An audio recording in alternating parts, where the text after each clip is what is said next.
നമുക്കൊരു സംശയം വേണം അവിടെ. ഈ മഹാന്മാർ ഇത്രയൊക്കെ ഇബാദത്ത് ചെയ്തിട്ട് കരിയാ, നമുക്ക് അങ്ങനെ കരച്ചിൽ വരും? ഇല്ല. നമുക്കാണെങ്കിൽ ഇബാദത്ത് ഇല്ലതാണ്. എന്താ തമ്മിൽ വ്യത്യാസം ഒന്നേ ഉള്ളൂ. നമുക്ക് അള്ളാനെയും പരലോകവും അറിയില്ല, മഹാന്മാർക്ക് അത് അറിയാം. അതിന്റെ ഭയാനകത അറിയാം. 999 പേര് നരകത്തൊക്കെ പോയിട്ട് വേണോ ഒരാൾ സ്വർഗത്തിൽ കിടക്കാൻ? ആ ഒരു മെമ്പറിൽ പെടാൻ എന്ത് പണിയുണ്ട്?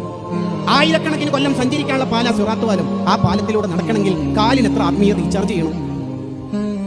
ഇപ്പൊ ഇവിടെ സമസ്തന്റെ പ്രസിഡന്റ് സുലൈമാൻ ഉസ്താദ് കടന്നു വരുന്നതെന്ന് വിചാരിക്കും. എവിടെ? നമ്മളെ വീട്ടിലേക്ക്. പത്രം വായിച്ചുകൊണ്ടിരിക്കുന്ന നമ്മൾ അവിടെ മടക്കി വെച്ച് ഉസ്താദിനെ സ്വീകരിക്കും.